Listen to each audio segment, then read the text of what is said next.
Oi!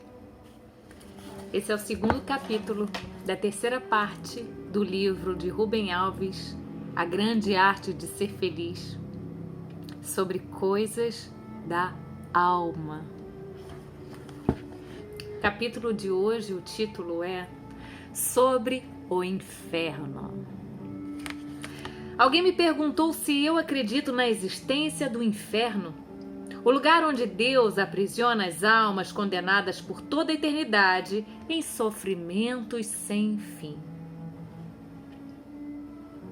Eu não respondi. Contei uma história para que a pessoa chegasse à sua própria conclusão.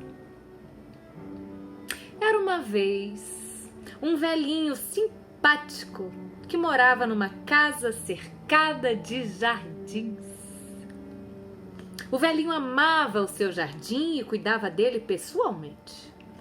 Na verdade, fora ele, que pessoalmente o plantara, flores de todos os tipos, árvores frutíferas das mais variadas espécies, fontes, cachoeiras, lagos cheios de peixes, patos, gansos, garças. Os pássaros amavam o jardim, faziam seus ninhos em suas árvores e comiam dos seus frutos. As borboletas e abelhas iam de flor em flor, enchendo o espaço com suas danças. Tão bom era o velhinho que o seu jardim era aberto a todos, crianças, adultos cansados. Todos podiam comer de suas frutas e nadar dos seus lagos de águas cristalinas. O jardim do velhinho era um verdadeiro paraíso, um lugar de felicidade.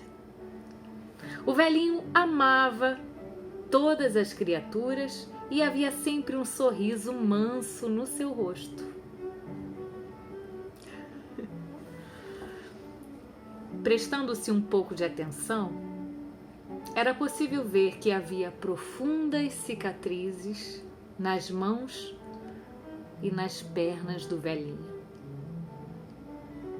Contava-se que certa vez, vendo uma criança ser atacada por um cão feroz, o velhinho, para salvar a criança, lutou com o cão e foi nessa luta que ele ganhou as cicatrizes. Os fundos do terreno da casa do velhinho davam para um bosque misterioso que se transformava numa mata. Era diferente do jardim, porque a mata, não tocada pelas mãos do velhinho, crescera selvagem como cresce em todas as matas. O velhinho achava que as matas selvagens tão belas quanto os jardins. Quando o sol se punha e a noite descia, o velhinho tinha um hábito que a todos intrigava. Ele se embrenhava pela mata e desaparecia, só voltando para o seu jardim quando o sol nascia. Ninguém sabia direito o que ele fazia na mata, e os estranhos rumores começaram a circular. Os seres humanos têm sempre uma tendência para imaginar coisas estranhas e sinistras. Começaram então a espalhar o boato de que o velhinho, quando a noite caía, se transformava num ser monstruoso, parecido com o lobisomem, e que na floresta existia uma caverna profunda onde o velhinho mantinha acorrentadas pessoas de quem ele não gostava, e que o seu prazer era torturá-las com lâminas afiadas e ferros em brasa. Lá, assim corria o boato, o velhinho babava de prazer vendo o sofrimento dos seus prisioneiros. Outros diziam, ao contrário, que não era nada disso. Não havia nem caverna, nem prisioneiros e nem torturas. Essas coisas existiam mesmo era só na imaginação de pessoas malvadas que inventavam os boatos.